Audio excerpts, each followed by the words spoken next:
अमरावती जिल्ह्यातल्या नांदगाव खंडेश्वर तालुक्यातील ST buses वेळेत पोहोचत नसल्याने विद्यार्थ्यांचं शैक्षणिक नुकसान होत आहे। विद्यार्थ्यांनी अखेर ठाकरे गट शिवसेनेच्या नेतृत्वात विभाग नियंत्रकांच्या कार्यालयात धडक दिली आणि घेराव घातला। नांदगाव तालुक्यातील मांजरी, म्हसळा, येरणगाव, सातरगाव, कंजरा, गोळेगाव, पिंपळगाव, मंगरूळ, चव्हाळा, येणस, सावनेर, टिमटाळा, बोरी, वाई, टोंगलाबाद अशा अनेक गावातील शेकडो विद्यार्थ्यांकरता सुरू असलेली बस कधीच वेळेवर येत नाही। त्यामुळे विद्यार्थ्यांना महाविद्यालयात, औद्योगिक प्रशिक्षण संस्थेत आणि शाळेच्या वेळेत पोहोचायला उशीर होतो। कित्येकदा हा उशीर 2 तासांपेक्षा जास्त असतो। त्यामुळे विद्यार्थ्यांचं शैक्षणिक नुकसान होत आहे। तसंच परत जाताना सुद्धा बस वेळेत येत नाही। त्यामुळे विद्यार्थी आणि विद्यार्थिनींना रात्रीचे घरी जायला 9 वाजतात। त्यामुळे विद्यार्थिनींच्या सुरक्षेची जबाबदारी कोण घेणार असाही प्रश्न निर्माण झालाय।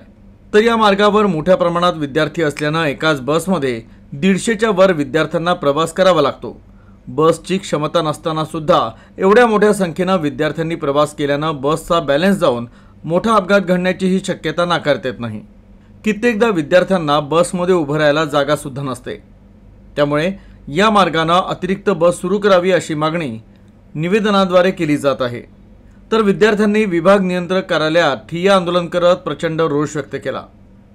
तर विभाग नियंत्रकांनी निर्देश देऊन महाविद्यालयीन वेळेतच बसेस सोडाव्यात, अतिरिक्त बस तत्काळ सुरू करावी असे निर्देश दिले। हे आंदोलन शिवसेनेच्या नेतृत्वात करण्यात आलं। कारण एकदा जर नांदगाव खंडेश्वर मोठं बस स्टँड झालं आणि नाईट आउटच्या गाड्या सुस्थितीत तिथे राहिल्या तर काही नाईट आउट वाढेल, तिथून लोकांना गॅरंटी होईल की सकाळी पहाटे 6ला निघेल, 7ला निघेल। आम्ही पाठवलंय मुंबई सेंट्रलला। तुमचं मला आलेलं होतं, माननीय परिवहन मंत्री पालकमंत्री कार्यालयातून पण आलं होतं, ते आपण मुंबईला पाठवलं। मुंबईला पाठवल्याची